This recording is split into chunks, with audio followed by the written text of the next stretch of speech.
Yeah. Oh, thank you. Yeah. That was really sweet. It was, oh my gosh, this is all coming back to me. It was also one of the most traumatic experiences in my life.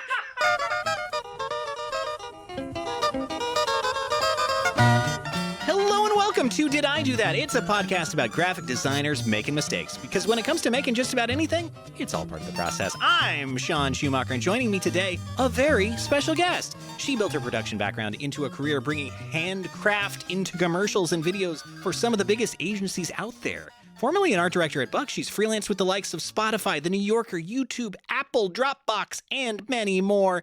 And she also recently art directed and world built the game Let's Revolution, nominated for Game of the Year at South by Southwest Sydney. It's Emily Suvanvej. Hi! Woo, hello. Thanks for having me here. It's so great to have you here. I don't know why you invited me here. Little me? Why me? But thank you. I'm honored. The number one question I get on this show, I don't feel like we as graphic designers are used to being honored in any way, shape, or form. Yes. Probably the best way to invite people to this show would be to send them an email that says, I need this ASAP. And exactly. A lot of incomplete details and assets, TK. It's the best, man. Yeah, I mean, most of my day is just me like in shrimp position at my desk alone. So like, why would anyone want to talk to me? I don't know, but it's great. Thanks for getting me out of the house. Yeah, I'm glad we could get you out of the shrimp position and into a shrimp position here, basically. Exactly. Try. Well, it is a time of change around here. We were talking about, it almost feels a little bit like spring out there. Mm-hmm. But also, the building that we're in is about to go bye-bye. Bye-bye. That is one of the strange gauntlets that we've had thrown at us this season is the studio that has been the home of the show for nigh on 2 years is about to be sent to heaven. It's the end of an era. Truly the end of something. But I think it's also the end of, some of the things that have been both blessings and curses for this show. And I'm speaking, of course, of the train sounds. Now, Emily, I don't know if you knew this, but this is the #1 design podcast for foamers. Foamers? I'm glad you asked. Foamers are, of course, train enthusiasts. Oh. It's an old, apparently a very old pejorative for train enthusiasts that they would just look at trains and be foaming at the mouth. Oh my gosh, foamers. I think because it's so old that I almost think that maybe they're conflating different disease and people who just happen to be looking at trains. Yeah. They're just rabidly staring at trains. Yeah, after, rabidly hanging out with wolverines or bats or, squirrels, whatever. Great, good for them. Sounds fun. Yeah, a lot of wolverine infestations on trains back in the day. Thankfully, they've solved that. No kidding. But, I think people certainly tune in to hear the incredible sounds that the Max makes as they attempt to keep people off of it right outside our studio. It's beautiful. It's beautiful. The bells, the screams. Oh, the screeching, that wonderful, wonderful screeching because I didn't make the rail the correct width. That's so good. I love that. But, it's like, I feel like we are maybe needing to focus in on those folks since we will be losing those sounds in the new space. That's a shame. That's like a large portion of your audience, right? I would say it's almost all of it. I have to think. That's unfortunate. Yeah. Anytime I edit out the train sounds, the audience numbers they instantly drop. I do want to say really quick, what's up with the Portland buses? Outside my... I sound like Simon. What's up with the Portland buses? Yeah, we're just dragging TriMet on this one. Exactly. I mean, maybe they're not a sponsor, right? No, no. They don't have any money. That's the whole problem. That's true. But I swear, they make farting noises. What is that? Now we're really getting into foamer content. That is the Gillig fart. Gillig's... There's a name for it. Yeah. It's a specific kind of bus, a specific brand of bus that TriMet uses here in town. And they all make the terrible fart noise. But at least they're bad to sit in. Maybe the worst seating layout I've ever seen on any transit system. That's fantastic. It's really awful. I could talk for a long time about how much I hate Gilligs, but I'll spare everyone. New Flyer, nothing as far as I'm concerned. But, because it is a time of change and we have this transit community behind us, I think it only makes sense to honor something from a town that you've spent a lot of time in, a town that you love, New York, because the Metro card is dead as of a week ago when we record, but longer than that in real life. Yeah. That's a shame. I know. Iconic. But yet also hard to romanticize because the Metro card was not very good. That's true. That is true. Have you ever had the experience, which I feel like I've heard from everyone who've used a MetroCard like frequently, that sometimes they just stop working and your money lives on the card? Oh, I mean, the worst thing is losing them. Like you'll have like a month pass or something, right? And it's like I don't know. I mean, I haven't been there in a second, but it's over 100, like $200. But it's gone. I mean, it's a very sturdy piece of cardstock. True. Almost 60 pounds. Yeah, I know. It's almost. heavy duty, man. Exactly. Well, it's funny because I lived in London, gosh, I want to say 2014 to 2018. Oh, yeah. And when I came, like, over there, they were in the future. Like, they already had, like, Tap and... Yeah, you know, Oyster like, was early Oyster. there. And then I came to New York and, like, God damn, man, America's so behind. Bring me back to the UK. Ugh. Yeah. I also find it wild that MetroCard was like rolled out in the 90s and it's basically the system that BART had in the 60s. Oh, God, no kidding. Yeah. Absolutely puzzling choices all around. But, you know, it is a complicated thing to romanticize. You know, you can no longer buy MetroCards, but really you can no longer buy new MetroCards. Okay. Because in our cratering economy, any type of scarcity immediately results in a glut of scalpers doing crazy stuff in hopes that they can take advantage of the goodwill of people who are just enthusiastic about something. So, of course, when I heard the news, I had to head over to eBay and just see, hey, what's going on the secondary market for MetroCards? How much are they going for? You know, because I would say cards generally are pretty crazy. And anytime you get into like any sort of subculture, it just goes completely bug nuts. Oh, man. It reminds me of like the Trader Joe's tote bag. Oh, yeah. Not to derail us, but what's up with that? Those are like collector items now. I mean, they are bus shaped in some cases. That's true. But yeah, that's true. They had kind of two, like there's the classic one and then there's the bus one from this past summer. But yeah, like eBay, of course, had multiple $500 MetroCards for sale when the changeover first happened, plus packs of multiple unopened MetroCards in their little shitty American cheese wrapper plastic. Oh, God. For between $1,000 and $10,000 plus $4.78 shipping. But I wanted to maybe turn this into a little bit of a quiz. Like, what would you guess is the most someone is asking for one MetroCard that literally has no special characteristics in any way, shape, or form on eBay? No special characteristics. Yeah. I mean, I was going to say, like, if it's a unique one from old times or something, like, that's going to go quite and a pretty there are penny. a lot of unique ones. Sure. You know. Yeah, of course. God, I don't know. I mean, like... 1,000? It's more than that, isn't it? It's more than 1,000. It is. Yeah. 2,000. I'm terrible. All right. If you guessed $5,000, or really $5,774, you're close. It's not that one though, but there is one up for that price. Oh my gosh. So do you want to take another guess higher than that? Oh. $12,000. Oh. Well, you're only off by about half for the next level because, you know, there is a $24,980 card up there, which you can get from the low price of $1,199.24 per month with Klarna. Beautiful. So that's great. Just get that scheme in there. Why not? So yeah, and then we've got a new watermark. Do you want to try one more time? Oh, goodness. I'll take $1 million for...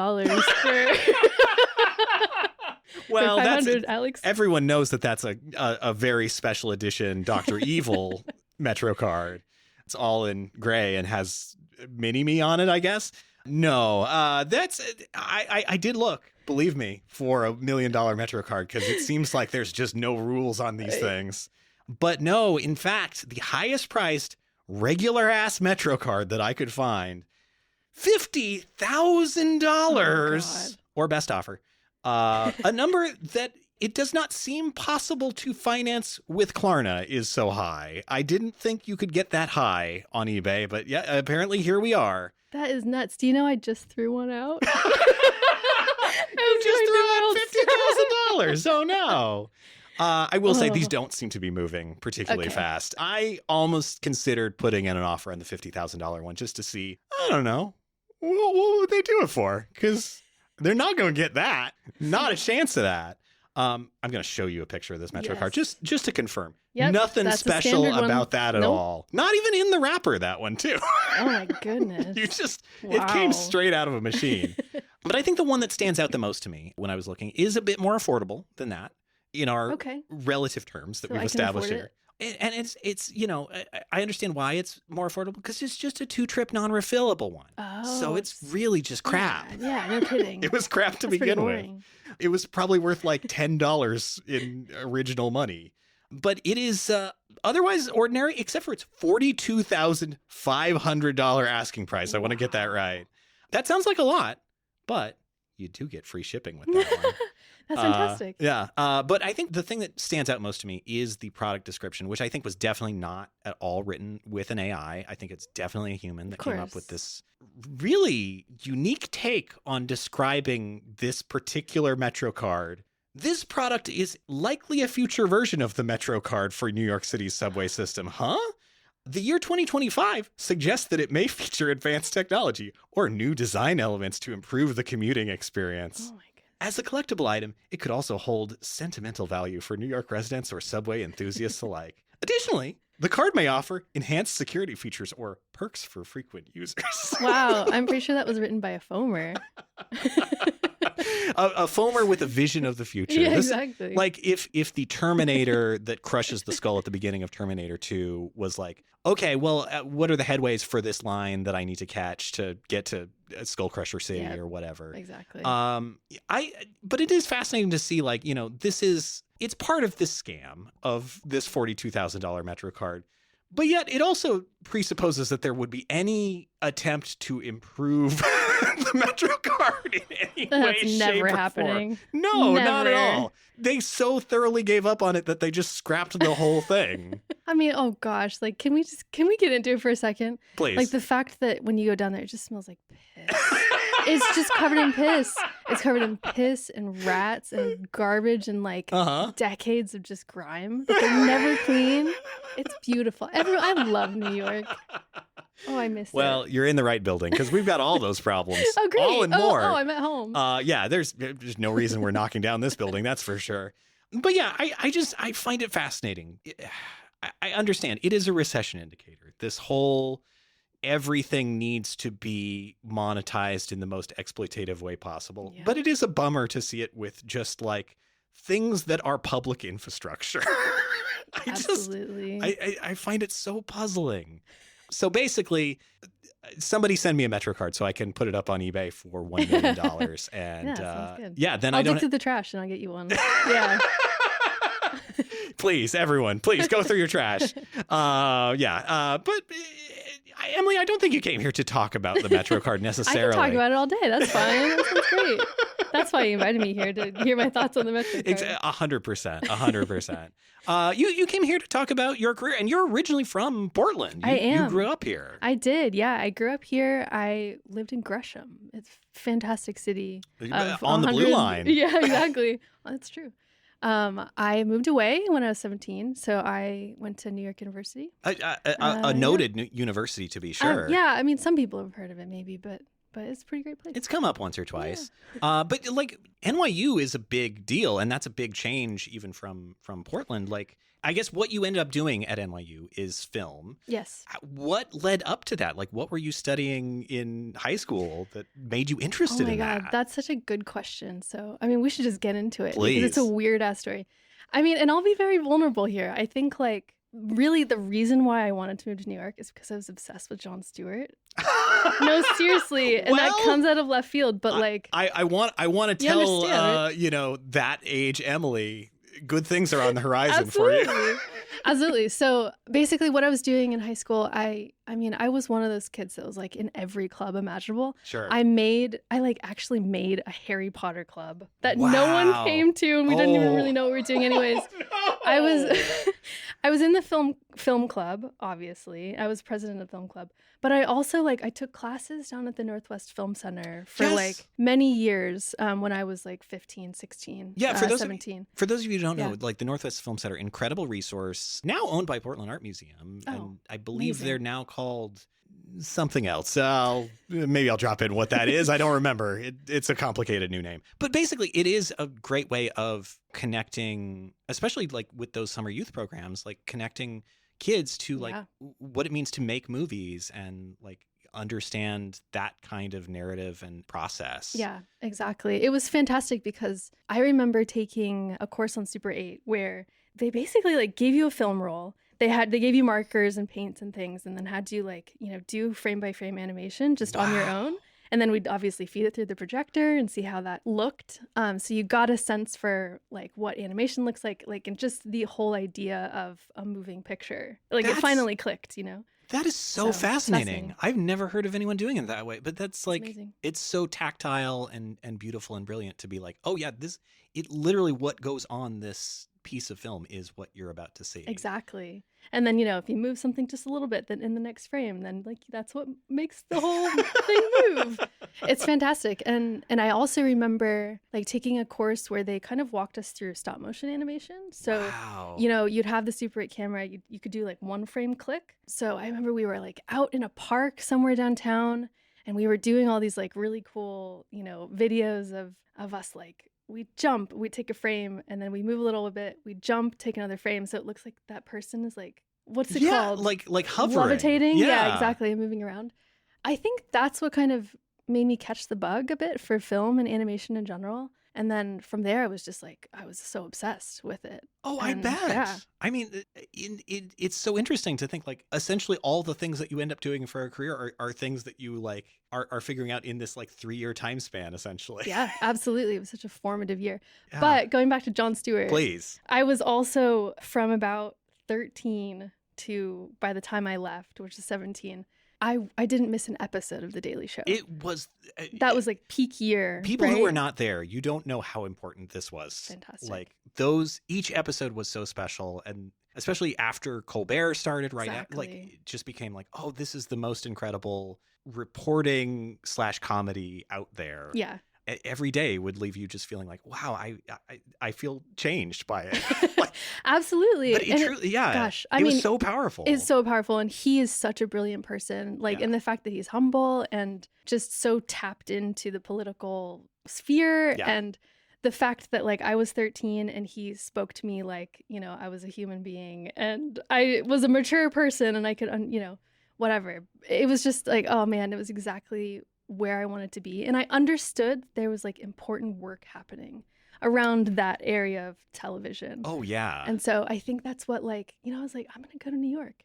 I'm going to go to New York and I'm going to get an internship there. That was my thinking. Incredible. Yeah. And then you made it happen. And I made it happen. You go to NYU and you do a couple of internships, and I think we can talk about the others too. Yeah. But one of them is you are interning at The Daily Show. That was my first internship ever. Wow. And I think I was their youngest intern ever as well. I was 18 years old. How did you get that? Like what's the process of? Literally, I just applied on their website. No, seriously. But I think, you know what? I took it so seriously. I went to the NYU, student resource center and had someone advise me on what my resume looked like, had someone read over my cover letter. Right. I took it so seriously. And then I did all the right things in my interview. I felt like I told them how excited I was. And I proved to them. I think really what's important to them in an intern, because they take on something like 11 every year. So it's a lot.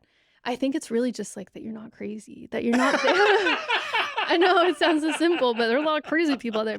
I think they just basically wanted someone who is a hard worker, who wasn't there to like be a comedian, Sure. Oh, yeah. And who wasn't there for just like the star power, because there's so many celebrities that go in and out of that place. Yeah. So that was it. Yeah. That makes total sense, because it's so easy to derail, like when you have to deliver a product every single day, if you have somebody who is slowing down the process by trying to be the center of attention. Especially an intern. Yeah, I imagine it's a lot of business really to get, and especially the density of those scripts at that time. Yeah. Put together and then rehearsed and then ready to go every single night. It was nuts. I mean, we should talk about my next internship too, please. Which is SNL. Yeah. So you're just going from the frying pan into the fire. Exactly. That's exactly it. I mean, that was nuts, because obviously they have, how long is SNL? I forget these days. Is it an hour? It's an hour and a half. An hour and a half. So they create the show in like less than a week, Yeah, right? yeah. So they literally like the day after a show, the writers start writing. And then on the Wednesday before the show, I was a production design intern. So I was like able to like, work through the props and the sets. And I was, on stage when they rehearsed and on stage during the show as well. I imagine that's hugely important for that kind of show because you have to figure out all the problems of what are the physical constraints of these sketches as you're going. It's fantastic. I mean, it was such a cool learning experience because the production design department would get their scripts on Wednesday after the comedians or the writers just had a crazy sprint to make funny things. How do you do that? Like, what the heck? It doesn't sound like a lot of sleep is involved. No, I will exactly. Say. Yeah. I mean, and speaking of that, I think it would be about 9 p.m. is when they would get the scripts. So then the production designers would stay up all night with the interns too. So that was my job, 9 to 2 a.m. I think. They would draft the sets, physically draft them on blueprints.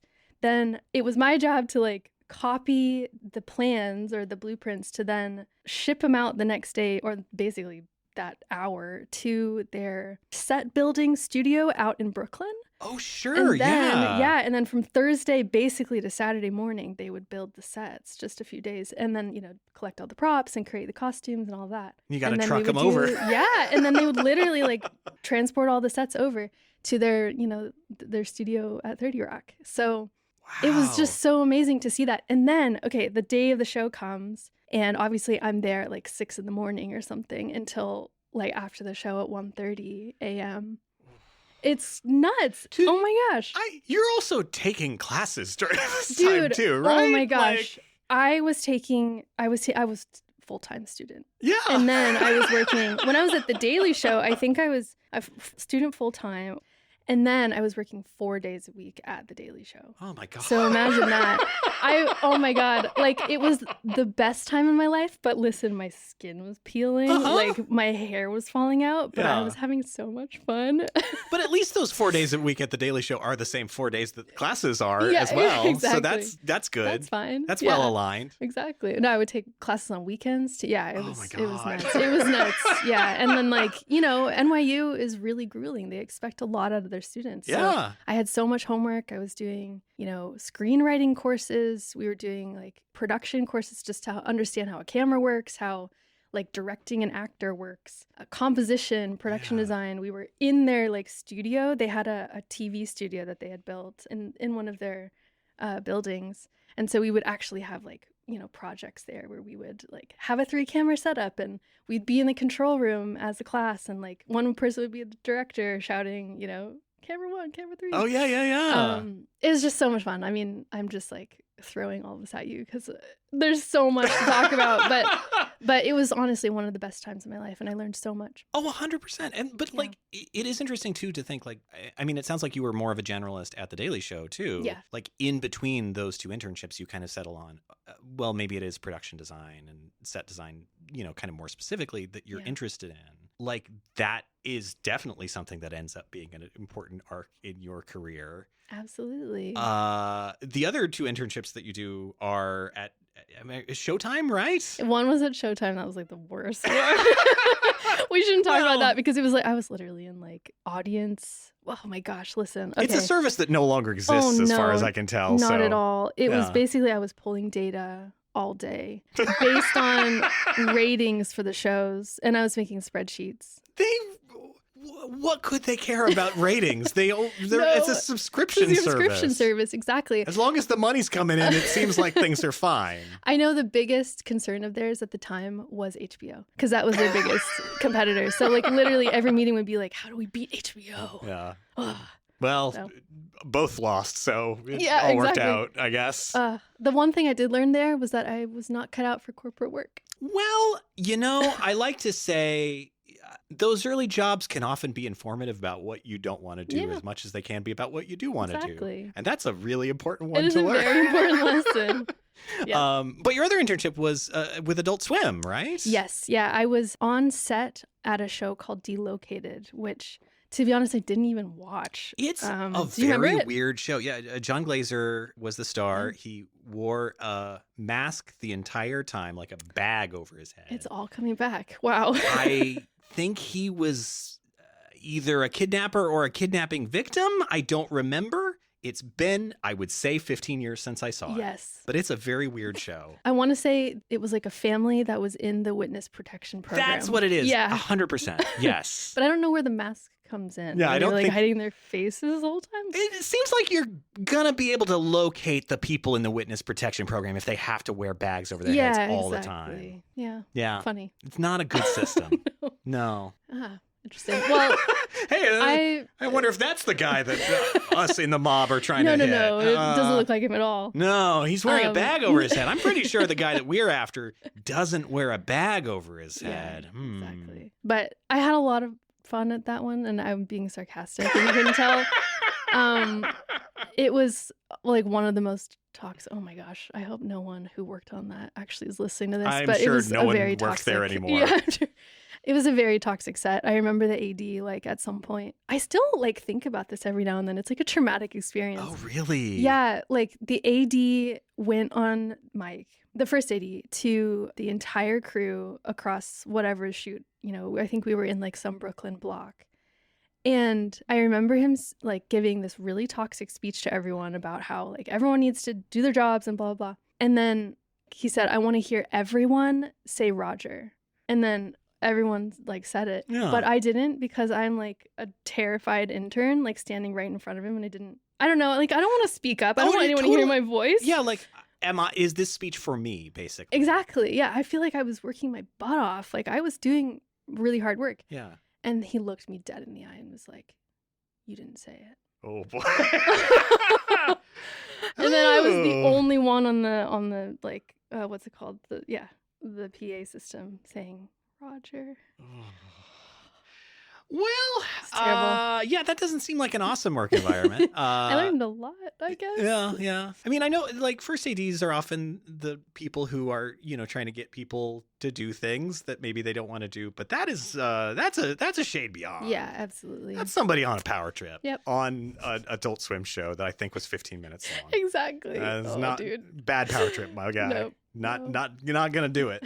But yeah, so those are some pretty big. Like to think like you're coming from Gresham, you're going to NYU, you're in the big city, and you've basically touched all these major pieces of comedy culture almost immediately in your time there. Yeah, I mean, I was super into comedy back then, and it was exactly what I wanted to do. It just felt like it was lighthearted. I thought it was going to be, but apparently traumatic people make the funniest things, I guess. Yeah, unfortunately. Is that true? Yeah. You don't want to know. No. But, I mean, I'll be completely honest. I think those experiences were so grueling for me because, for example, when I was at Delocated, I think I had to wake up at like 4 a.m. in order to get, to Brooklyn for a 5 a.m. call. And then I was like probably going home around 8 p.m. Right? Yeah. And then back on set the next day. I mean, the bags look so much better when you catch them at golden hour. Yeah, exactly. Exactly. They had to catch that pre-dawn glow. So I don't know. I think I just learned that maybe live action production was not necessarily my thing, even though I did later continue to like be on set because it's all I knew at that point. That's the toughest thing is when you realize the thing's not right, but you're deep in it. Exactly. And that is interesting to think about too, what comes after, because you graduate in 2012. Yes, 2011. 2011. Yeah. 2012, you moved to LA, right? I did. Well, let me think for a second, because I think I actually moved to Seoul, South Korea. Oh, that's when. Yes. Because I saw you had that but I was not sure when that happened. Yes, I took about a year after college just to like get things sorted and figure out what I wanted to do. I knew that I wanted to travel and live outside of the country before I jumped into a career, really. Oh, totally. So I moved to Seoul. This is a funny story, actually, and I'm going to be vulnerable here. I taught English there, and it was a lovely experience. Beautiful. They set me up, in an apartment. They flew me over there for free. They paid me a salary that was like actually pretty well paid, honestly. I loved my students. They just like, oh gosh, to work with kids is amazing. Oh. I think I worked with maybe age 5 to about 13. Wow. So it was a really nice range, like right at that point of their lives where they're like just little sponges and they just want to soak in whatever you tell them. So it was really nice. And they just loved that I was like a native English speaker, and they hung on my every word. I'm like, that's amazing. Oh yeah, you're going to be the coolest person in the room, exactly. guaranteed.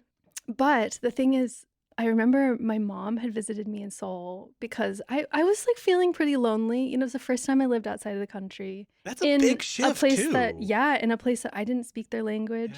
Yeah. I had been really interested in like K-pop and K-dramas before. So, I knew a bit about their culture, but I didn't speak it. And I didn't really read it either, even though I did learn their alphabet a bit. But yeah, I was getting lonely. I was getting a little weird in my life. And so I think she picked up on it. She came to visit me. And then, again, I hope no one's listening to this podcast when they hear me talk about this, but I fled my contract. Oh. My contract was a year long, but I like literally left in the night. You just noped out of it. I noped out of it. Wow. I left in the night. And there were a couple things going on. Like, I wasn't quite feeling the administration there. They weren't the nicest people. They weren't very friendly. My colleagues were a little backstabby. Oh, I don't know. I just wasn't feeling it. And apparently it happens a lot over there. Well, that is the thing. I have known people who have done that as well, and I have heard similar challenges. Yeah. I think, but it is the thing so often with like, this is an incredible opportunity that there's a weird amount of front end support for. Isn't that strange? Yes. We'll pay for everything, and yeah, it's always a bit of a double-edged sword, I feel like. It is for sure. Yeah, I definitely picked up on it. And I mean, but to be honest, I think I still regret it a little bit, just because it feels like I didn't do right by them, and I think I should have stuck it through, even though I was going through a hard time. But I was young. I didn't know what I was doing, and it's all good. But you got to take care of yourself first. Exactly. And I think that is, for anyone who comes to this podcast for teaching advice, God help you. There are other sources.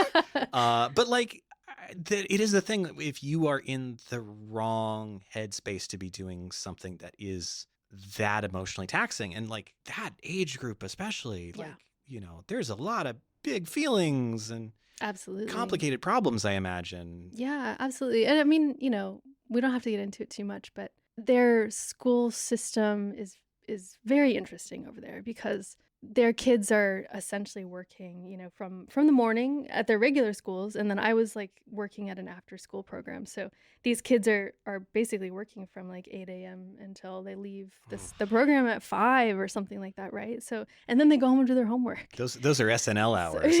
Exactly. Oh. Maybe that's what it was. They reminded me of my younger self. Oh. Shivers. Oh, yeah, that's a rough thing. That's a really rough thing, especially to be thinking about kids that little. Yeah. But yeah, like you have to take care of yourself first. And when you are that far away from the things that support you, I think that's kind of the only option in a weird way. Yeah, absolutely. So, yeah, I hope you can forgive past Emily for. I try. No, but afterwards, after I left, I fled in the night. I came home and then I decided to move to LA. That's when I was like, okay, time to like get real and, start to figure out what I want to do.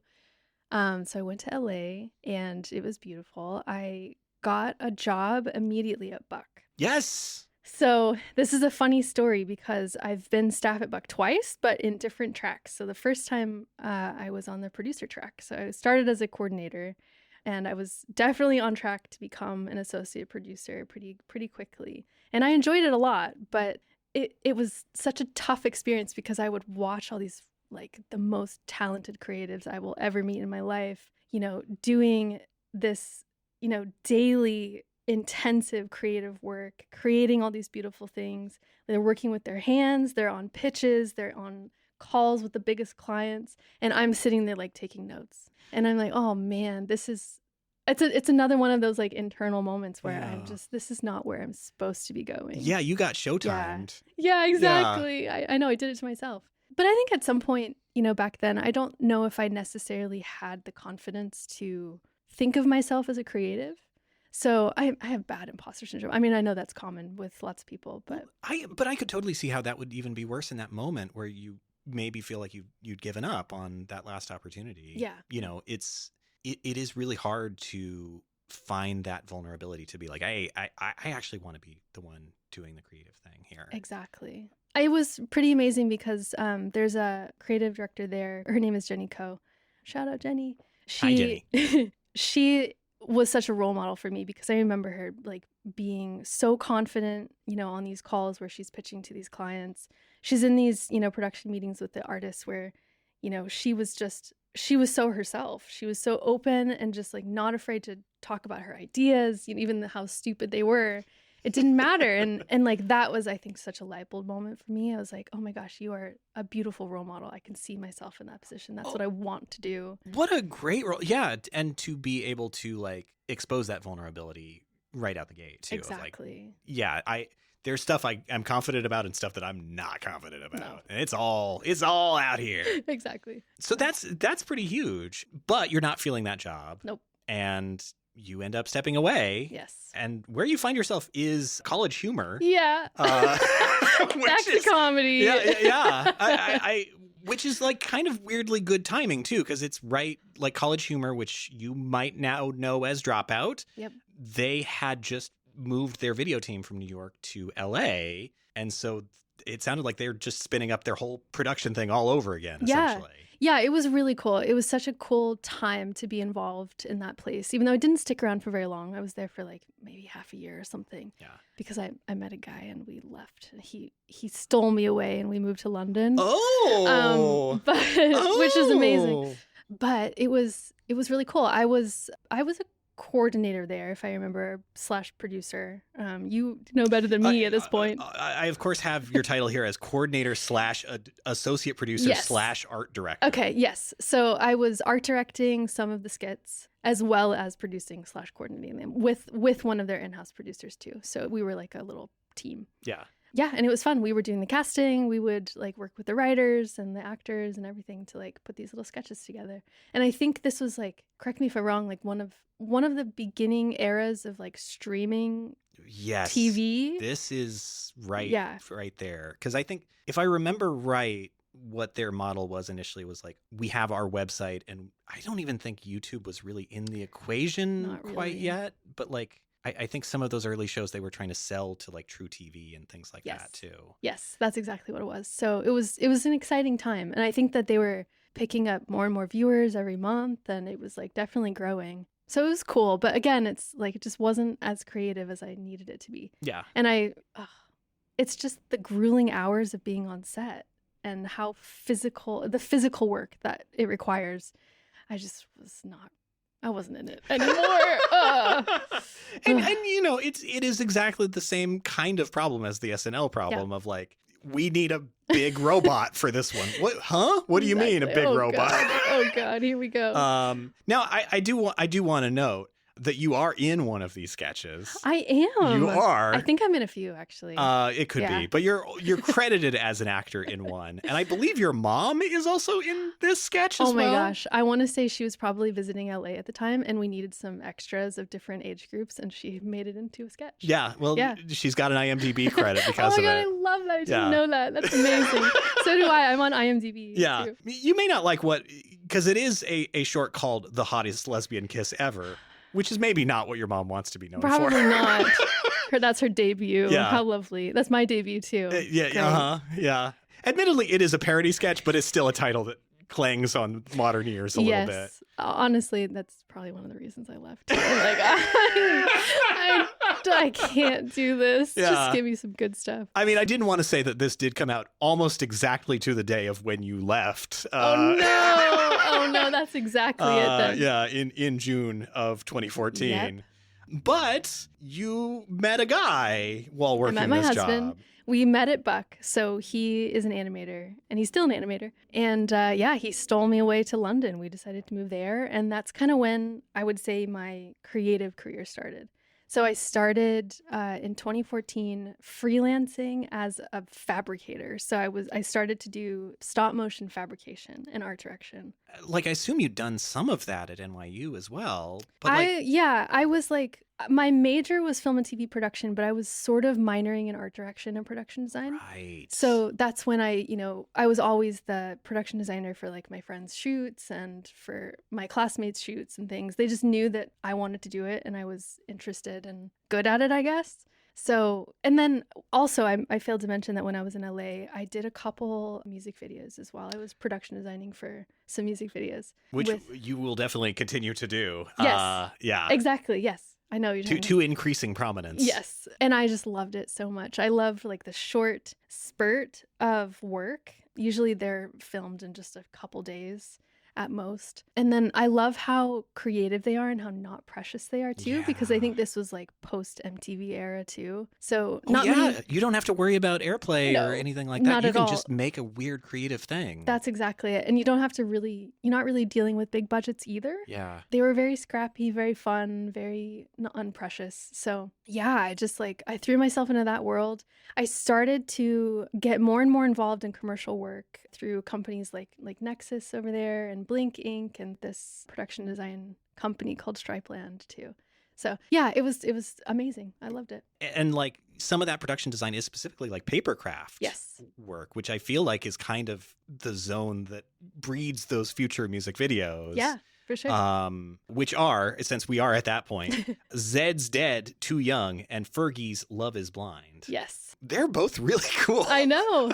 I was lucky to be the art director / production designer for both of them. So that was kind of like my first foray into, leading a team, understanding how to like set a style for something and then carry it through into production. And it's tricky, like stop motion, you have to understand how rigging works for the puppets. You have to understand how to make sets and props that are stable, that don't move from frame to frame and all of those things. So it was a beautiful learning experience. I would imagine it's really hard considering like also the scale of the things involved. And I mean, like, especially in the Fergie one, like literally like plastic dolls. Yes. Did you watch it? Oh yeah. Oh my gosh. Oh yeah. Amazing. It's a very complicated animation.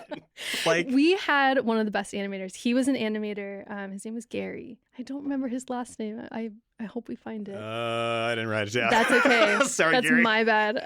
I love you, Gary. If you're listening, you're probably not. It's Gary Larson, right? Yes, From The Far Side. Yeah, exactly. Yeah.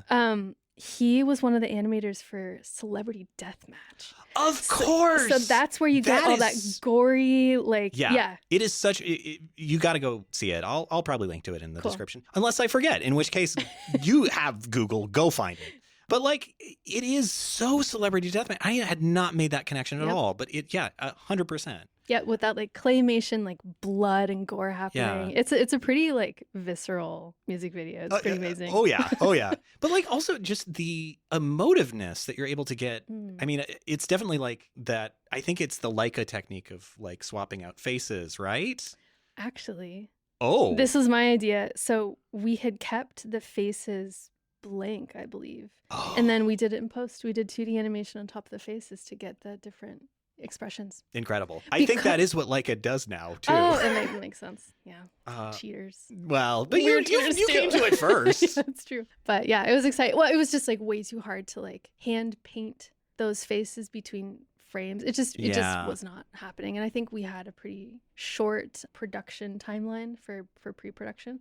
So it wasn't happening. I would imagine probably shorter than stop motion would normally need, which is a century. A long time. Yeah, exactly. Gosh, so much work goes into it. Yeah, I'm looking forward to about 50 years from now when the next Wallace and Gromit movie comes out. Yes. I'm also curious too, like I feel like the design world, like art director, you are more pitching the concept. How much of that like narrative of the music video is coming out of you versus the director versus like other members of the team? That's a great question. I want to say for that particular one, for the Fergie one, the director had pitched to Fergie first and he had won the pitch based on the story. And she was like, hell yeah, let's do it. Like, I'm just like killing a bunch of potential dates, basically. Like all of her boyfriends, Fergie ends up murdering, which is amazing. I think she was sold on that concept. So when I came in, it was just like creating it. Yeah. But even from that concept, there are things that like you would not expect that are in there. It's, I love now we're just getting into things I like about the music video because it is really cool. But just at the end, how there's just the two guys who are bouncing back and forth in the pool. I love it. But unexplained. I know. But it's just like, yeah, I just hired these guys. Probably they'll end up the same way as the other guys, but they're doing fine right now. Exactly. Everyone who's listening, you should go look up the director. His name is Chris Olins, and he's fantastic. He has that type of sense of humor. It's just like kind of random and pretty wholesome. I don't know if you can, I guess you can say that's wholesome. So he's not a twisted No. sense of humor? Exactly. Not really. Yeah. But yeah, he's fantastic. That is a big part of what you end up doing in London, is like kind of finding this voice for yourself as an animator, as like someone who is working in this very like kind of illustrative 3D way. Yes. And November 2017, you move back to NYC.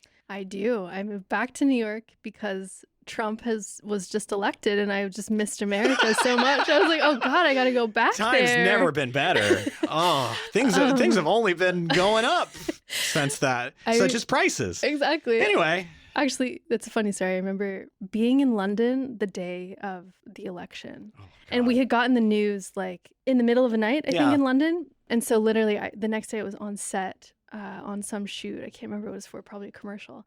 And I was the only American on set, and they all knew that I was American. So I walked into like the breakfast area where everyone was sitting and eating. They all turned to look at me, and it was silent.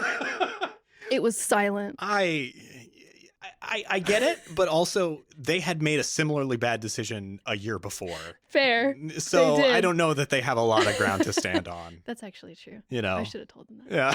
But they but one by one, appreciated it. One by one, as People like love I being was called walking out. through. Yeah, exactly. One by one, as like I was walking through, they just patted me on the back. They're like, "Oh, I'm so sorry. I'm sorry." Oh, Ooh. that was embarrassing. Anyways, what were we talking about? I moved to New York. Yeah. You're back in the big city, although I believe it. I technically a smaller city than London, but you don't need to worry about that. Back in the big city in America, and I started to want to move into digital. Yes. Because I felt like that's where the money was. I felt like that's where the easier work is. And I put that in quotes because I know how much we work. But physically, it's like so much easier. Well, yeah. And I mean, you've had just over your career up to this point, like you've had a lot of challenging sets that you've had to be on. And I imagine some of that music video work starts to feel like, oh, this is a lot more reasonable, but maybe there's an even easier or more expressive way of doing things beyond even that. I read in an interview from around this time that you were doing a distance course in graphic design and advertising at Forsbergs in Sweden. That's it. Yeah. So it was a distance course, which means like a remote course. I basically had an advisor, and she gave me feedback on like, I think 12 assignments at whatever pace I needed. I would send them over to her. She would let me know if she had any feedback. And she never had any feedback for me, but it was amazing. But it was good. I learned. Are you sure you had her email address right? Or? No, maybe not. But I learned so much. I mean, this is where I was learning proper graphic design, like composition, layout. I was learning experimental techniques like shadow play with, paper craft, and just, I guess, I mean, the thing is that like a typical graphic design student would learn. That's true. But you also like have more experience doing that than a typical graphic design student. But yeah, so like essentially that is you taking that goal of like, hey, I want to do a pivot. I want to like move into something that, feels like it makes more sense for you. And you end up doing some freelance fabrication around this time at Buck again. Yes, exactly. Oh, we should talk about this because it's funny. Yeah, I think they had pulled me in for a couple of, fabrication projects, stop motion projects, live action projects that I helped to build the sets for. And also just like do some art direction too. Yeah. So I was like setting the styles for things. Because I know it's like you previously worked with the LA team and this is the New York team. Like, had there been any like, oh, I remember you from before, or was it just too big for that to even? I guess it's a totally different kind of role too. It is definitely a big role shift. Yeah. And I would say I was lucky that I had been in that sphere before, because I think they had known my name. And I think I was just a trusted face. They knew my work ethic and they knew what I was capable of. And I think at this point I had started to put out some personal work on Instagram. And that's what did it for me, is all that personal work. They were like, oh, okay, she's experimenting. She's in a new space. And so let's bring her in. So yeah, from there it was, I just started to freelance for them more often. And then I think eventually they took me on staff. And I said that it's a funny story because this is so telling about my imposter syndrome. So I was there on a pitch doing some live action work. And I remember getting a message from one of their CDs there who's like, my design hero. His name is Thomas Schmidt. Hi, Thomas. Hi, Thomas. He's probably not listening to this. He doesn't care about me. Okay, not hi, Thomas. Thomas, you're great. But I remember him messaging me saying like, hey, do you have time for a chat? And like, first of all, I was like, okay, I'm not going to respond right away because that's not cool. Yeah. It's really not cool to respond right away and seem too eager. So I like waited 20 minutes. Then I responded. That's number not one. Responding right away. No, exactly. That's step one. And at this point, there was another Emily at the company. She was one of the big producers. She's now the CEO of the company, or like the president, I think. But back then, she was like the Emily of the company, even though we had worked together really closely in LA. And Buck has a Highlanders policy for Emily's. Exactly. So I was like, okay, well, he messaged me, but he meant to message Emily Ricard, right? Like, yeah of course. So 20 minutes later, I messaged him saying like, hey, I think you have the wrong Emily. Oh. And then he responded saying like, no. Like, I was just wondering if you wanted to chat about stuff, like what you're interested in. And then I was like, wait another 20 minutes. And then literally, like, he's my design hero, right? And I literally told him like, I'm so sorry, I'm too busy. Oh no. Because I was terrified. I was like, no, I'm too busy. And then the conversation died. Oh. Hey, were you busy at all? Probably, but that's like, I could make time. All right, okay. I can make time, but I was like so terrified. I'm like, God, no, like he doesn't want to talk to me. That was a mistake. Oh. So, anyways. Yeah, that is, you know what? I think that is maybe the most outright case of imposter syndrome that I think I've ever heard. Totally. Even when you clarify, it's still an... Surely he must still mean the other Emily. He's like just making a mistake. It's fine. But eventually they did hire me. They had a call and I clarified that they had the right Emily. And you hold up your driver's license to the Cisco WebEx call. And then I eventually did go staff again. Yeah. As an art director. Amazing. But so like, and that is accomplishing the goal that you set out for yourself. For sure. So that's pretty big. And like, you do a couple other contracts around this time. I know you had some contracts at Dropbox, London Alley, which is confusingly based in LA. Yeah. I think I was visiting LA and I worked for the same director couple that I'd worked on other music videos when I was in LA. Hey, I'm just saying, LA has alleys too. It's one of those cities that does have alleys. So get it together. LA alley? I will say, if you're starting a company called New York Alley, bad news. Bad news. They don't have those there. They don't have those. No. Or they're filled with rats and garbage. No, now hold on. Maybe we start a company called New York Alley, and it's just a big pile of rats and garbage. That sounds great. And we can use the remnants of this building that to sounds good. That's do perfect. it. That's perfect. It's resourceful. We just have to truck them 5,000 miles. That's fine. Maybe we can get the SNL truck that brings the set walls over from Brooklyn. Yeah, that sounds I'm sure they don't need it, right? This week, probably? No. They're going to do the show Black Box style. Yeah. It's just, monologuing. Yeah, that's great. I'd watch it. Wouldn't that be a deranged SNL if it was just the opening monologue and then it just kept going and going and go? No. You're like, oh, okay. Oh. I mean, we're at 1:00. I feel like Weekend Update's meant to start, right? No, yeah, it's a dark time. Is Lorne Michaels okay? Is he doing okay? I think he's as okay as he's ever been, in as much as he does 3 things every day and that's it. Oh, that'd be nice. And he makes like $5 million a day? Probably. He could buy my entire life with 1 minute of his savings. Yes. I mean, just think of all the Metro cards he owns. One. Wow. Yeah.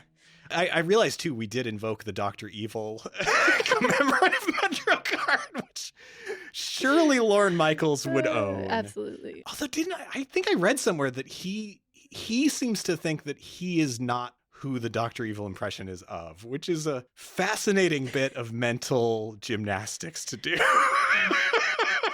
Because what other person sounds like that? No kidding. Anyway, but yeah, also, kind of around this time, you start leaning into some of your other more illustrative work. You start doing spot illustrations on commission.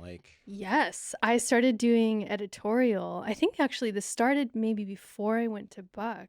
Maybe part of the reason why they wanted to pull me in was because I was exploring more illustration. I had a unique style, or at least I just was a little artsy. I think that's what they told me when I joined, that they have a lot of designers who very much sit in a commercial space, but I was sitting in a kind of a weird experimental artsy space. Hey.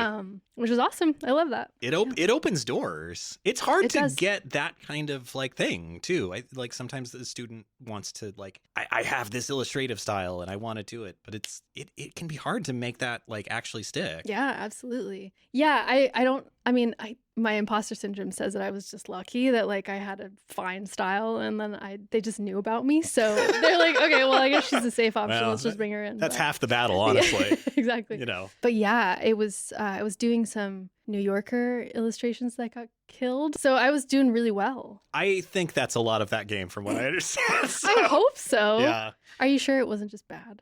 Are you sure I didn't just send them shit and they're like, ooh, we're not running the story anymore. I'm so sorry. Well, they won't return any of my calls, strangely. Me neither. I think they're like, oh, it was great, but I'm so sorry. We just gotta kill the project. We gotta leave more room for inscrutable cartoons. If you want to look at does the dog have a 401k? Is that what is happening here? Exactly. Yeah, but you do a lot New York Times, ProPublica, Fast Company. These are at least big names that you're getting commissions with, even if some of them aren't running.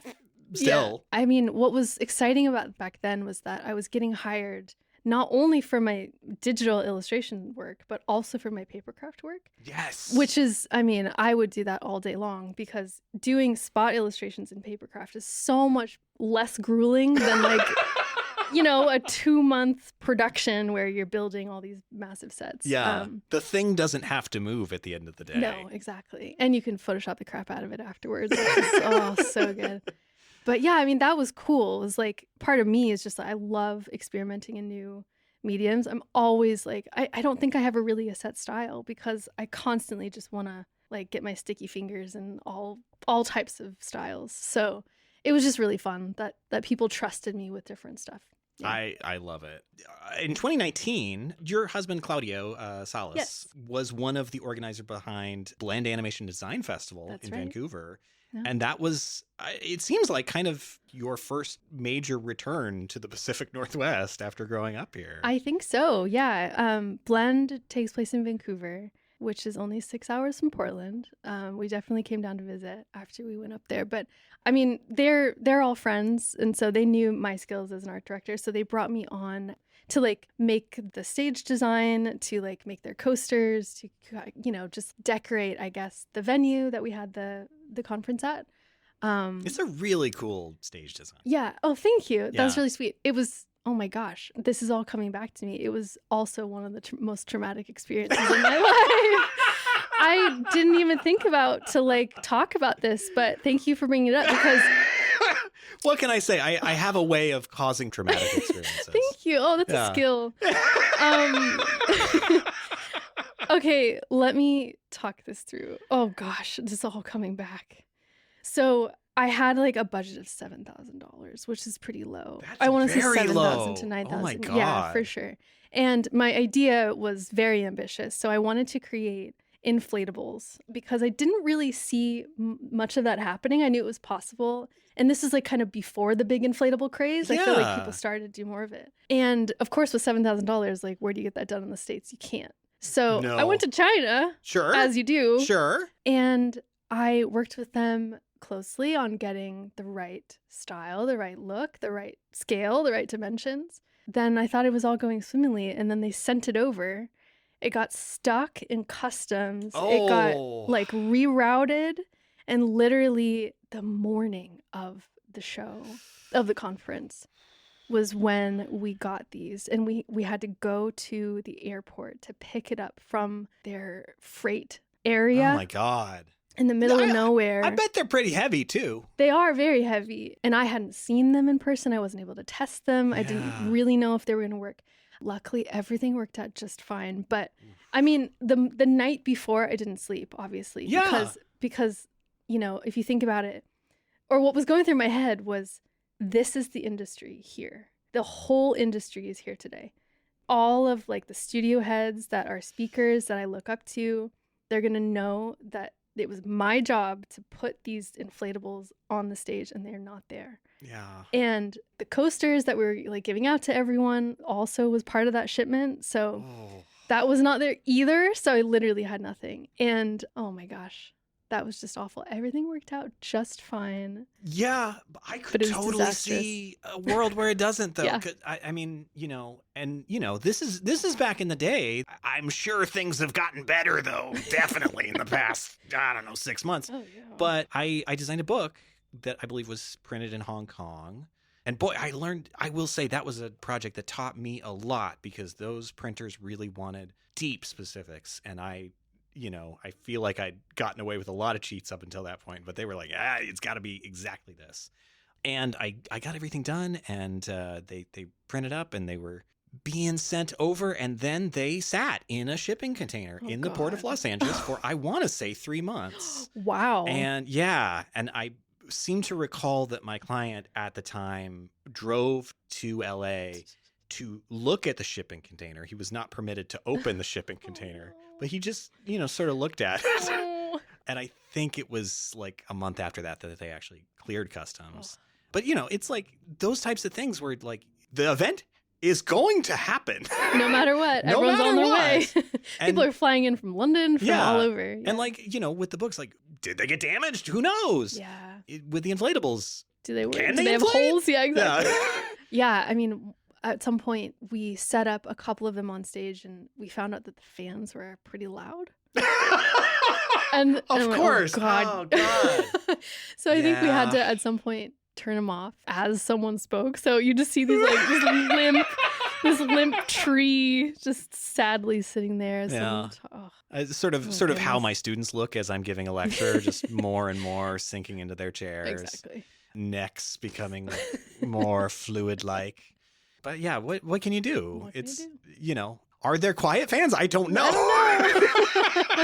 That feels like it would have been nice to know. Yeah, I don't know. But that is also the challenge of like taking a big risk like that is like sometimes you just don't know what you don't know. Exactly. I had never worked with them before. I wish I had. Yeah. And I had known. Yeah. But that's also what makes it cool too. Yeah, is absolutely. Like it's so different. Yeah, I mean, I took a risk. We had, I think, a 20 to 30 foot inflatable put on the roof. Like 3 of them, I think, put on the roof of the venue.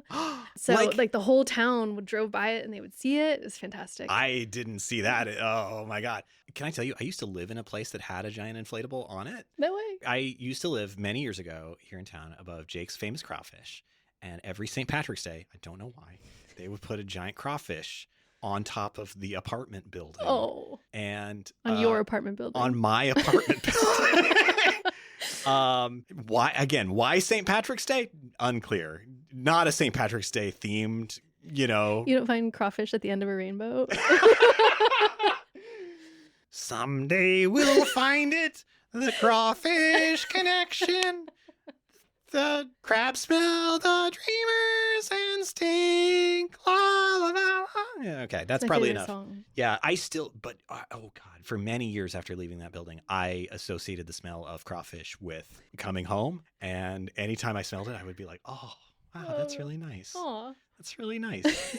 Even though it's a very weird smell and I can't eat them. Oh gosh. Anyway, so that's a big project. But like one of the more recent things that you've done is weirdly with Buck again, but like Buck Games. Yeah. Do you want to talk about Let's Revolution? I would love to. Where does that come from? How do you get into that? Oh Because my that's gosh. such a zag from all the other stuff. Absolutely. Too. Oh my gosh. Let's Revolution was my favorite project of my career so far. And it was such a cool process that Buck went through in order to make this happen. So they had tried to internally create games before, but without like a proper games director, without someone who had that experience in the industry, it started to balloon. It got way bigger than they were able to actually. I've never heard anything about that happening in the games no, industry. never. It doesn't happen. Yeah. So this is the learning experience for them. So what they did was they put together like an official Buck Games team, internal team, with their creative director, Michael Hyland, and then like their devs and their engineer, their producer.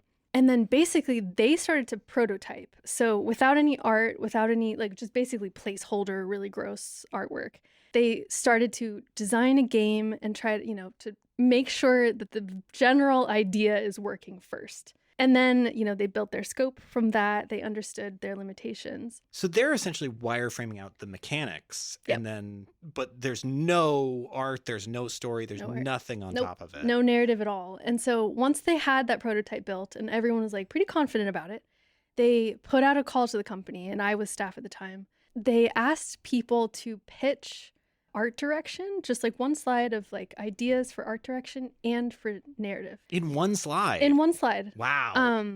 And I should mention they actually had 2 prototypes. So they had 2, and, we could choose which one or like whatever. And then they were just going to go forward with whatever idea was chosen. And so my idea was chosen, and it was called Let's Revolution. And it was from day one. From day one. Wow. And it was about a space janitor. This didn't make it into the final, but like, I was gonna say, this doesn't sound familiar. It's about a space janitor who like rides around in a bubble ship, and you're part of the the lower class. You're the working class. You're basically garbage, and and you're garbage yourself. Like clean up yourself. Yeah. And the whole idea was that okay, it's time. Like the corporate elite has taken everything from us. Let's all band together and let's revolution, Yeah. And so, yeah, my idea was chosen. I was an art director. So they're like, well, it just makes sense for you to come on and art direct the project. Yeah. So basically, I worked really closely with their creative director, who Hyland basically led the engineer team, led the game design team, where I was leading the art team. And it was, we had a pick of essentially all of like the free artists throughout the company. So that's what's so fantastic about Buck creating an internal games team, is that they just have so many resources of the most talented people. And obviously they're not always going to be busy on projects. So that's like such a perfect outlet for them just to like spend their free time on doing something, like this that doesn't have a client, and we can kind of do whatever we want. So yeah, I spent like a year. I totally burned myself out. And I also hear that pretty commonly about people working in games. So yeah. But again, it was the best experience of my career, and I wouldn't take it back, ever. Yeah. And I still keep in touch with Hyland quite often, even though I'm not there anymore. And like, it was hard to leave, to be honest, because I just wanted to keep working with him, and I wanted to keep working on games. That's definitely something that like I would consider in my future, like actually moving directly into games, because I enjoyed it so much. But yeah, it was just fun to be able to like set my own style, do whatever I wanted. And I was in charge too of helping to flesh out the narrative. So I was like, creating the characters, I created the worlds, I helped with dialogue, all those things. Yeah. I mean, like, the end result is a pretty remarkable thing. I don't think I've really seen that many games that have universally positive and admittedly, the past 15 years in gaming have not been very positive generally, but it seems like everybody that has played it really loves it. And, we have great reviews. I can see where the South by Southwest came from. Like, it was also nominated for Best Character Animation in a Video Game by the Annie Awards. Yes. Yeah. We have amazing artists at Buck. Well, I say we, I'm not there anyway. They have amazing artists at Buck. Yeah, I mean, they're just top talent, so it was really amazing to work with all of them. Yeah. They kind of made my job easy, honestly. I didn't really do anything. At what point do you end up, like, moving to Portland? I had moved, I think 2 years into the pandemic. I think it was 2022. Right. So I was still at Buck. I think I was burning out, and I think I left New York because I just wanted to escape and, like, hermit myself in my home for a bit. Yeah. My family's here, so that was a big one. I wanted to spend more time with them before my parents got much older. So yeah, that's what brought me back here. I think I'm realizing that I maybe wasn't done with New York, and I might go back there at some point. Well, you have no history of moving to different places, never. so yeah. I can't imagine. Settled for life. Exactly. I just can't put down roots. Yeah. Thankfully, my husband's the same. He like wants to move like every 4 years or something. So. Well, yeah, he's had a lot of Sweden and Argentina and Chile. Yeah. yeah, Chile. Yeah, my God. Yeah. That's you all over. Yeah, we're definitely two peas in a pod. I feel like we probably won't ever really settle anywhere, unfortunately. We own a home here and we're like, God, why did we buy a place? We don't know ourselves clearly. So. Well, I don't know. I mean, as someone who's not on that track anytime soon, despite interest from me, enjoy it. It's hard. Yeah. You also brought in some work, if I recall. I did. Do you want to introduce us to what you brought? Oh my goodness. I want to say we should start with, I want to call it gardening.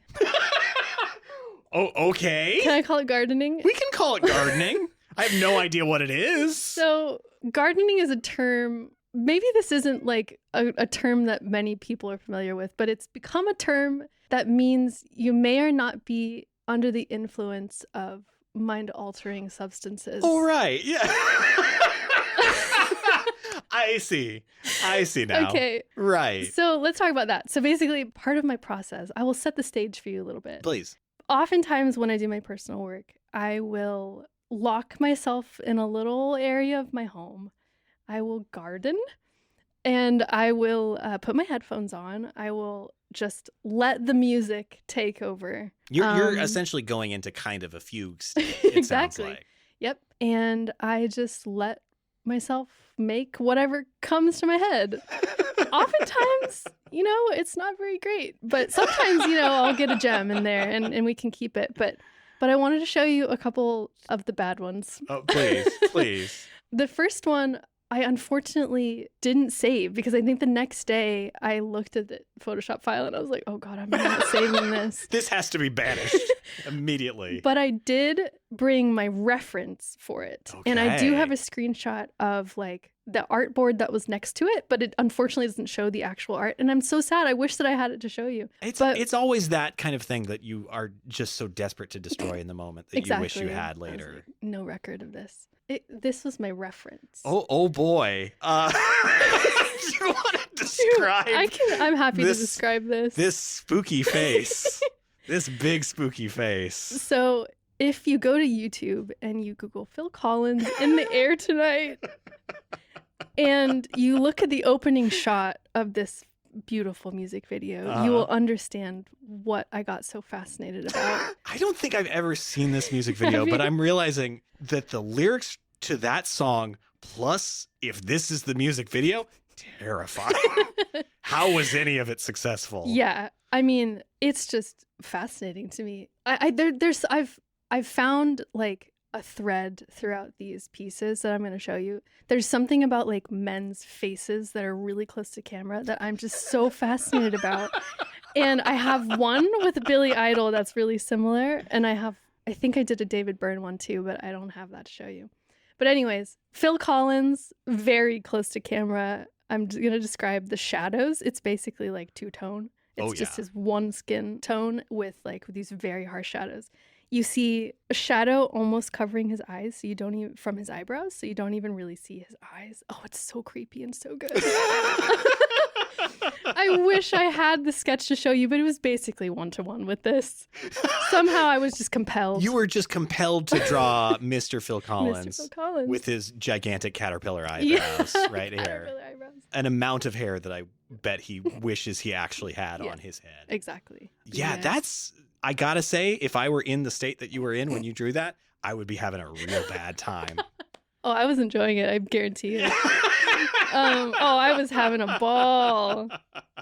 Here's another one for you. This is Mr. Billy Idol. Oh, oh my God. Oh, no. I love these reactions. I have another one. There it is. So let me remember the song title. God, you've almost made an animation just from these which is kind frames. Of incredible. Exactly. Oh God, I just love his expression so much. Billy Idol, and the song title is Eyes Without a Face. And again, there's just a moment where oh my gosh, the music video is so good. It starts with him like so far back from camera that you don't even really see him. And then throughout the sequence, he just slowly gets closer and closer to the camera lens until he's just straight in your face. Oh, God. And there's this amazing rim light coming from behind him that just like highlights his entire head in blue. And then his teeth are just right in your face. And he's got teeth, you know? Oh. He's got teeth. The most British of teeth. Exactly. That's definitely pulling from the big book of British smiles.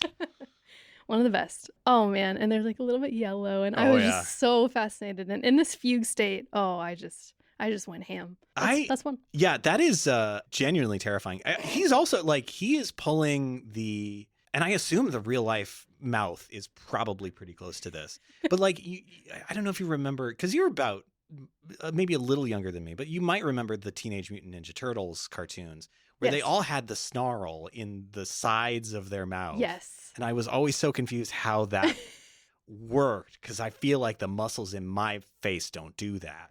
But I feel like the muscles in his face do that. He's got very extreme expressions. Yeah. Yeah. And he always has like this one side of his lip that's higher than the other. Oh, so good. That's there great. That's really powerful. Oh! Ah! I have a gift for you. Oh, no. How is the real thing more sinister? I'm so in love with it. no. I'm so in love with it. This is what I do when I'm gardening. Yeah. I like literally will just let YouTube give me whatever it gives me, and I'm fascinated by it. Now, we were talking London Alley earlier. This is a face that you see in a London Alley. Watch out. London Alley face. Oh, now he's got that little smile there at the end. He's Yeah. having a good time. Yep. I'm just a little stinker. Just a little stinker, me. That's incredible. Did you have any others that you wanted to share? I do. I have another one that's music related, and that is Jamiroquai, Virtual Insanity. Oh, With the I cockroach. unfortunately know this one fairly well. Yeah. I was actually Jamiroquai for Halloween this year. It's awesome. I'm so obsessed. Oh my God. I bet Gen Alpha thought you were the most stylish person in the world. No, they were like, "Who the hell are you?" Get out of here." But it's all the Jamiroquai, I guess, except for the hat. But otherwise, everything came back. Yeah, the hat was actually awesome. I made it myself, and I made it like 5 times bigger than his actual hat. So like my Halloween costume was amazing because I couldn't see. It was just basically just like covered my whole head. Yeah. You've sort of taken the Pharrell Arby's hat and actually used an Arby's sign. Exactly. Yeah. Go watch the Jamiroquai music video for Virtual Insanity if you need to just inject yourself with whatever the drug was that was kind of that era of life. Well, take me back, man. Take me back. I mean, I would go back if it corrected certain other problems, but culturally, I think I'm not super into things from that era. I don't know. I'd take it. Yeah. You know, on balance, I think it was better. I know. Anyway. I hope. Yeah. Right. Let's see. Here's another one. This is not very good, and it's not that creepy. But I don't know what was going on in my mind. So this is an eye partially closed, but then it's got eyebrow above and below. I guess so you don't know which one is top. I'm noticing a theme of these, and it is eyebrows. It's and men close to camera with eyebrows. Definitely. This is one of the more ambiguous of them, though. Like, this is not from anything in particular, right? No, this is just from my whole noggin. From the twisted mind of Emily. Exactly. Yeah. I should probably like go to therapy and understand why I'm so obsessed with like such close-up faces. Extreme close-ups of men's eyeballs. There's got to be something in my past that I'm not thinking about. This one is a different type of substance that I was on. I think I can guess based on what I'm looking at. It's a very colorful scene. Very colorful, very wobbly. Yeah. Wonky. I can imagine our friend Mario, popping out of a pipe next to those, colored blocks. Exactly. And I want to say, like, this makes me sound like a total drug head, but I swear to you, like, I'm actually pretty mild. I think calling yourself a total drug head is probably a sign that you're not one. Probably. Yeah. I hope anyways. Who knows? Maybe I'm just in denial. I'm not in charge of these things, so I couldn't tell you either way, but I think you're safe. Thanks. Thank you. Here's another one. What is happening in this one? Okay, so this one was from a music video by Kirinji, who is a Japanese artist. Okay. And gosh, I don't remember the name of the song, and I'm so sorry, but the music video is fantastic. It's basically just like this salary man, this old kind of balding man in an oversized suit that doesn't fit him very well. And he's just dancing on like a disco floor. The lighting is just brilliant and pink and green and blue. And you get like these kind of 80s, 90s like overlays with other perspectives of him. Yeah. Kind of like, I don't know, how would you describe it? Like, yeah, it is a thing that doesn't really exist anymore. But yeah, like that kind of the Three Wolf Moon shirt is sort of a physical approximation of that. Yes. That's a recent reference for sure. People who are younger than me definitely know about Exactly. the Three Wolf Moon shirt. Or like 90s family portraits with like the mom's face up close in the corner. Yeah, and then 100%. the family. Sears Photo Studio must have had so much work from just doing those. That was in style, man. Let's bring those back. Great time. Well, I wonder if, yeah, we had a place in town that was doing that for a while. Really? Yeah, at Lloyd Center Mall, our slowly dying mall, although sign the petition, everybody, to maybe force them not to redevelop it into a bunch of, well, honestly, in this economy, probably demolish it and then just leave it an empty lot for 40 years. Probably. But, you know, like there was a place called Family Photo Studio in there that literally did that kind of stuff. To me, Lloyd Center is like a straight liminal space. Oh, yeah, very much so. It's like very much like just right out of those photos. And I think the fact that they did have like a family photo studio that did these kinds of things Absolutely solidifies it in my heart. It's so much that. Can I tell you a secret? So we have done a student market there every winter for the past couple of years. Okay. And one of the cool things about being a vendor is you can go in the back hallways. And those are the most insane, spooky places that I've ever been in. Those are the Backrooms. Like truly, like signage from 40 years. Like there are. One of my favorite hallways has, I think, what used to be the parking garage had been built into at one point. So there's all these painted markers that are like 40 feet up that are, you know, clearly like hand painted, but no one ever sees them, and they're, you know, partly built into a wall that. Oh my God, that's so cool. They could make a lot of money probably just doing like ghost tours of that place. Yep. Because it feels like it's got some wonderfully spooky energy. And oh my gosh. Maybe this is the thing I need to sell. Maybe this is how I get my new studio after this place is knocked down. Yeah, it can be in the Backrooms of Lloyd Center. I'm technically a recording studio, but more properly, I do ghost tours of Lloyd Center. Oh my God, that sounds amazing. Yeah. I would do it. Hit me up, Lloyd Center people, if you're listening to this, which you definitely aren't. Especially these deep into it. Exactly. But yeah, that's amazing. I don't know if it's amazing. No, I love it, honestly. Wow, I appreciate it. There's, like, I swear, like, lighting is my favorite thing in illustration. Oh my gosh, there's like a tingle that goes up my spine whenever I'm lighting something. I could never be a 3D artist because it takes away like the actual hand process of putting that little rim light on something, like making the contours of someone's nose, or oh God, it's just like it's almost an orgasmic experience for me. Sorry. But like I totally get it, because it is like something that your brain is already doing naturally. Like you have this 3-dimensional sense. Yeah.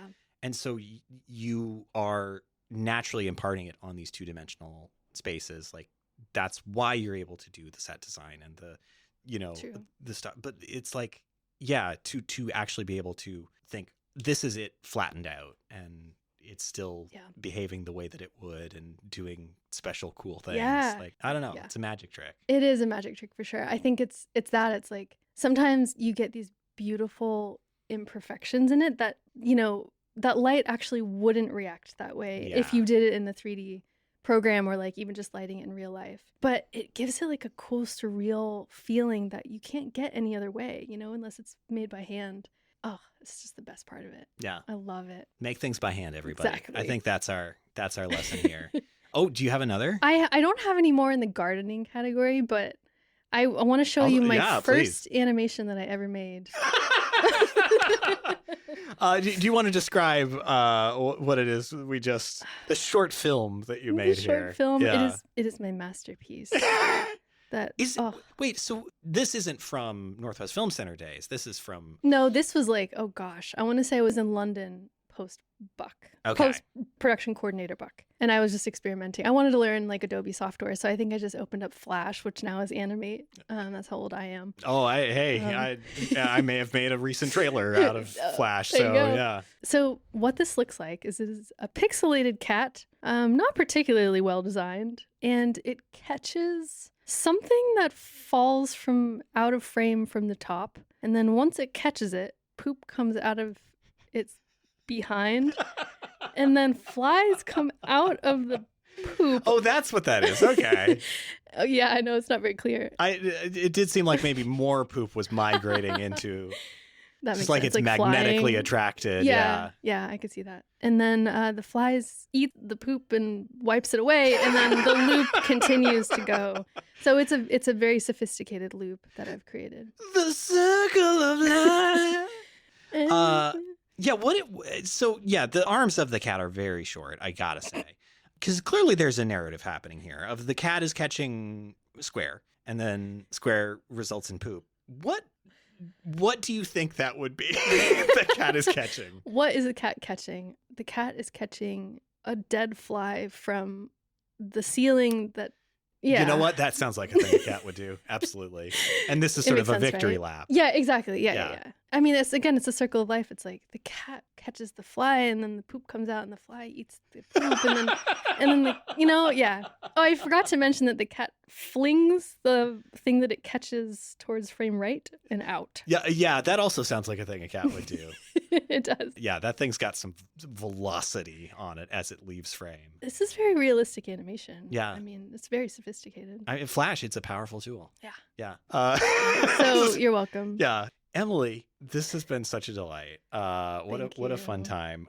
Where can people find more of the stuff that you do if they want to find it? Absolutely. You can go to emysu.com. That's EMY-SU.com. Or you can find me on Instagram. That's the best place. That's I think my username is Emy Su as well, but it's EMY_SU. Yes. And I will have a link to both of those in the description. And if I don't, then I've really messed up. Thanks. Thank you. Yes, it's been such a pleasure. Thank you for having me. So good to have you here. And also, hey, all of you out there who are listening to this, thank you for listening. Now, you want to hear this show on the net? You want to free yourself from the Apple ecosystem? Well, Did I Do That? Design is your destination to pull up every episode. But you can also hear it in just about any app you look at, but like not DoorDash unless they've suddenly added podcasts against all logic and sanity. I wouldn't put it past them, but still, it would be a weird pivot. While you're on those apps, please leave a comment or review. It helps a lot, but it also, hey, if you want to just spread the word more organically, that would be great because God knows social media doesn't do that anymore. This has been Did I Do That? I'm Sean Schumacher, and as we always say at the close of every episode, did I do that? That's what we want to say. Okay, bye. God damn. Sorry. No, it was do that. great.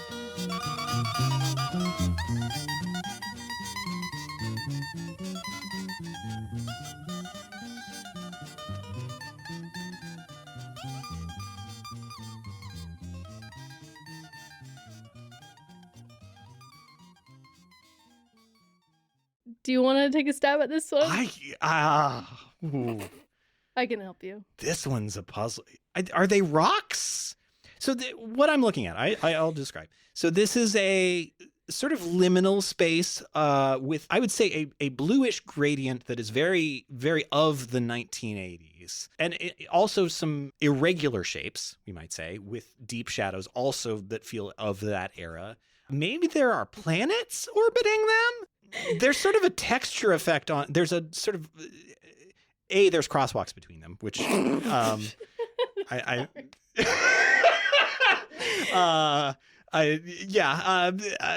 crosswalks, I think. And there's sort of a like TNG onwards texture to the gold object in the middle that they all seem to be emanating from, sort of the town plaza that all the crosswalks lead to. Yes. What is it?